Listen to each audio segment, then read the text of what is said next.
pas de panique, dossier OVNI.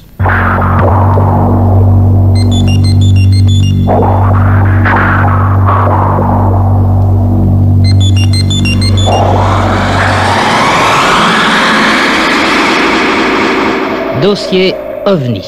Hier, nous étions en 1956, quelque part en Sologne.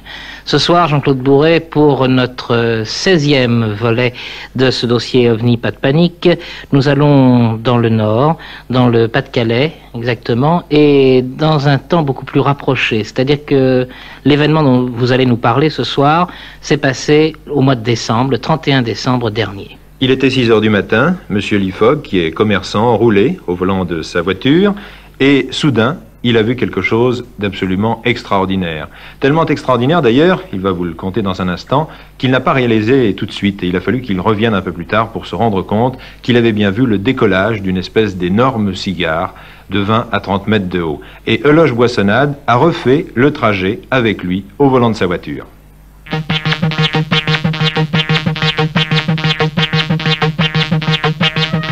J'étais ici, donc vous voyez, à environ une centaine de mètres, et sur la droite, là, donc deux fers arrêtés, posés sur le sol.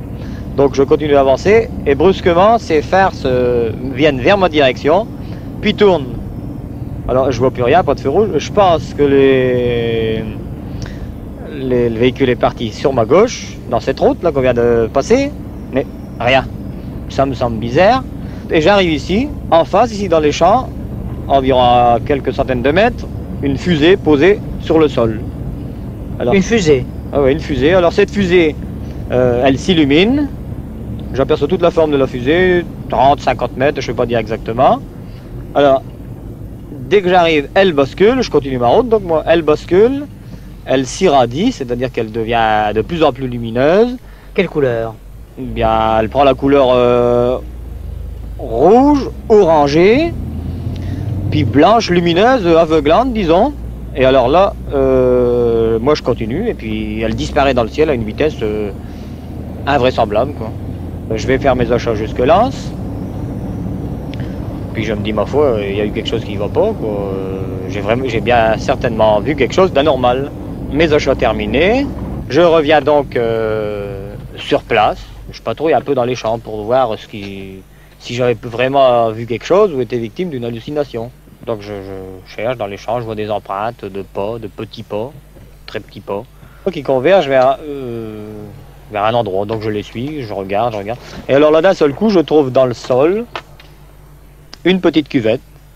Donc pour moi, il n'y avait pas de problème. Cette cuvette, ça me semblait suspect. Disons, c'était frais, une cuvette qui avait été fraîchement faite, ainsi que les pots qui étaient autour. Et alors que c'était gelé autour. Alors de là, je continue à chercher et je retrouve une deuxième cuvette. Et toujours en cherchant dans un petit périmètre, là j'en trouve une troisième. Donc pour moi, il n'y avait pas de problème. À cet endroit-là, la fusée que j'avais vue décoller du sol, elle était posée à cet endroit-là. Alors est-ce que vous pouvez nous la décrire? Ce second engin, pour moi, c'était une fusée. Vous parlez d'un second engin? Ah oui, parce qu'il y avait le premier engin qui était sur le bord de la route, comme j'expliquais, quand j'arrivais, qui est venu à ma rencontre. Avec les deux phares? Avec les deux phares, et qui a disparu sans laisser trace. Donc, pour moi, c'était le premier engin. Donc, j'en déduis que ce premier engin a regagné cette fusée qui était posée au sol, où je l'ai vue apparaître. Elle avait quelle hauteur à peu près? Je la situe de 30 à 50 mètres, et je suis peut-être modeste, je ne peux pas vraiment... 30 à 50 mètres de hauteur? Ah oui, quand vous voyez l'appontement au sol, qu'on a relevé les traces qui ont été faites par les gendarmes par moi, en mesurant, on avait 8,80 m, donc d'un plot à un autre plot, 8,80 m, et 4,70 m, et 4,70 m au plot central, sur une flèche de 2 mètres. Donc vous voyez ce que ça peut donner, 8,80 m, donc l'engin qui peut être posé là-dessus. Et alors donc cet engin avait la forme, je dirais ogivale, c'est-à-dire d'un obus, quoi, un cigare, moi je dis un cigare, renflé vers le centre. Et les pas, comment étaient-ils? Vous avez dit que vous avez vu des traces de pas. Les pas étaient petits, un pas d'un enfant d'une dizaine d'années, environ 35 cm, beaucoup plus fin que le pas d'un humain, d'un être humain, et sensiblement identique à des pas humains, mais beaucoup plus fins, c'est-à-dire une voûte plantaire beaucoup plus effilée. Aux deux endroits où ils avaient marché beaucoup, le Centre de recherche ufologique du Nord, le CFRU, enfin bref, un organisme qui sont venus me voir, ils ont relevé à ces endroits des traces d'ions. Alors qu'elles n'étaient inexistantes ailleurs, et pour eux, il n'y a pas de problème. Là, c'est l'endroit-là, ils avaient donc monté, descendu. Est-ce que c'était des échelles? Est-ce que c'était des béquilles? Parce que je ne peux pas dire si l'appareil était maintenu par un coussin d'air. Enfin, bon, cette chose m'échappe. Qu'est-ce que vous avez ressenti lorsque vous avez vu cet appareil? Bah, pas de la peur, mais disons j'ai été, disons, la stupéfaction, quoi, de voir un appareil de cette dimension apparaître devant moi sur une route que j'ai l'habitude de faire assez couramment et un endroit où vraiment je ne serais pas tendu de voir cette chose, quoi. Surtout que juste avant le décollage, l'appareil a basculé sur sa base comme si elle allait tomber, quoi. Ah bon? Ça m'allait, c'est vrai. Et moi qui m'avançais, voyant cet appareil immense, ce grand appareil qui basculait, je me suis dit, ça y est. Mais non, alors là il a basculé, il s'est irradié, il s'est comme embrasé, mais là c'est un rayonnement tout le tour, puis devenu une couleur, et puis alors là j'étais ébloui, puis il a disparu.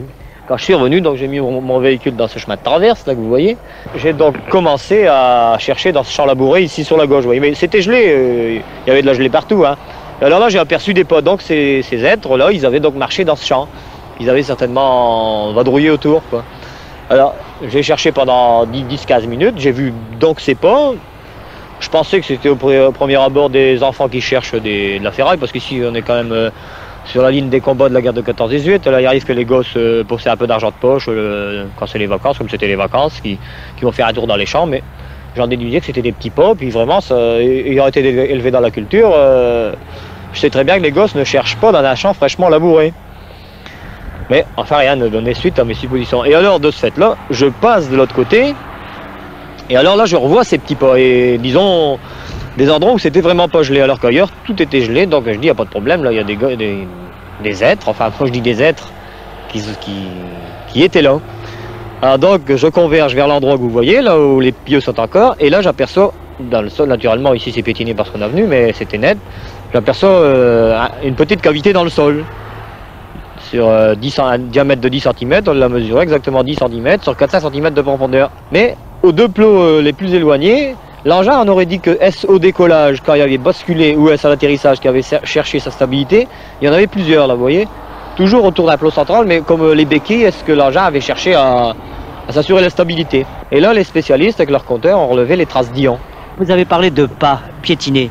Est-ce que c'est des chaussures ou des pas de pieds nus? Ah non, ces personnes avaient des chaussures à leurs pieds, il n'y a pas de problème. Ça avait la trace d'une semelle, une semelle plate, avec un talon à peine apparent, mais un talon quand même. Mais les personnes qui se pensent sur la question m'ont parlé d'humanoïdes, donc d'êtres qui nous ressembleraient.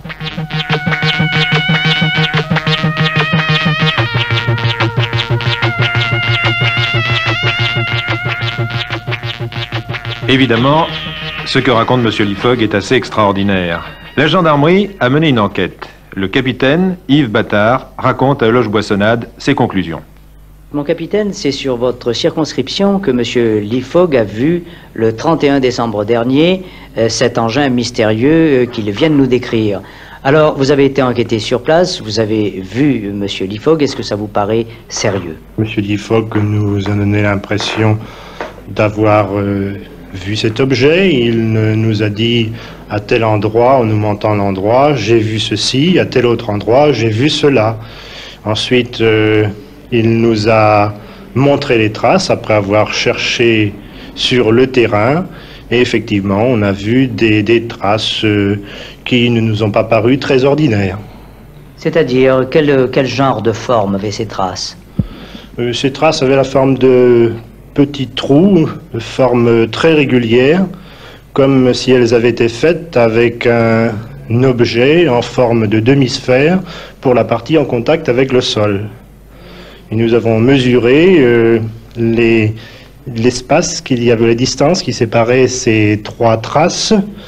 Nous avons pu déterminer qu'elles formaient un triangle isocèle de 8,80 m de grande base et de 4,70 m de côté. Monsieur Lifog nous a aussi parlé de traces de pas. Est-ce que vous les avez relevées? Nous n'avons pas relevé à proprement parler de traces de pas. Les seuls indices que nous avons vus sont ces trous, si l'on peut dire. trous de forme très régulière, par exemple. Et ça vous fait penser à quoi? A priori, à rien, parce que nous ne sommes pas spécialistes et nous allons là-bas seulement pour enregistrer la déclaration et relever les traces que nous pouvions voir. Et Monsieur Lifog est connu dans la région, ce n'est pas un plaisantin. Oui, Monsieur Lifog nous avait été présenté comme un citoyen sérieux et un homme sensé. Lorsque vous avez fait cette enquête, le sol était gelé. Effectivement, le sol était gelé et nous n'enfoncions pas sur le sol. Mais nous avons pu constater que les traces étaient fraîches et à l'endroit des traces, le sol ne paraissait pas gelé. Le sol était meuble. Le sol était relativement meuble, oui. Tout au moins pour la partie la plus basse de la trace, quoi. Alors, profonde. En ce qui concerne ces traces, ça formait 3 petites cuvettes. Ces traces formaient 3 petites cuvettes. Enfin, les traces elles-mêmes étaient en forme de petites cuvettes ou de petits trous. Des petits trous, comme des grappins?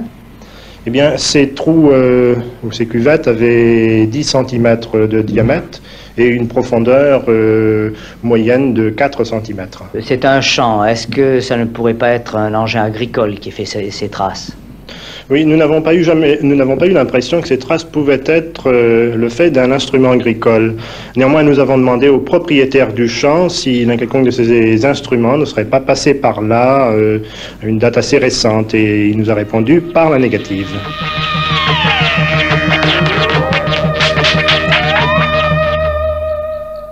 C'était le 31 décembre, dans le Pas-de-Calais, à côté de Lens. Un témoignage, tout d'abord, de celui qui avait vu vraiment cet ovni, et un témoignage confirmé par le capitaine commandant la compagnie de gendarmerie de la circonscription. Donc un témoignage solide. Absolument, Claude. Un témoignage très solide. Vous avez constaté que le capitaine Bâtard confirme absolument ce qu'a dit M. Lifog. Un détail près qui a son importance, c'est que le capitaine, lui, n'a pas vu les traces. On peut l'expliquer de 2 façons différentes. D'abord, le lendemain, il était possible que la neige ait légèrement fondu. Et surtout, il y avait eu beaucoup de badauds déjà qui étaient venus piétiner les lieux de l'atterrissage. Et en quelque sorte, les traces se sont superposées. Celles des humains identifiés et celles des humanoïdes non identifiés. C'était donc le 16e volet de ce dossier OVNI. Demain, pour le 17e, Jean-Claude Bourré. Là, vous l'avez constaté, les traces de pas, ce n'est pas une chose absolument sûre, puisque le capitaine de gendarmerie et ses hommes ne l'ont pas constaté. Mais demain, c'est absolument sûr. Non seulement on verra des traces de pas, mais on verra surtout les humanoïdes. Et pour cela, nous nous rendrons au Canada, où le docteur Edwards de l'université de Victoria, qui est correspondant du GEPA, le groupement d'études des phénomènes aériens, a mené une enquête qui s'est passée un 1er janvier, tôt le matin, dans un hôpital où un ovni est venu à quelques centimètres d'une fenêtre. C'est une histoire absolument extraordinaire que le docteur Edwards a personnellement vérifiée. Demain, dossier OVNI, pas de panique.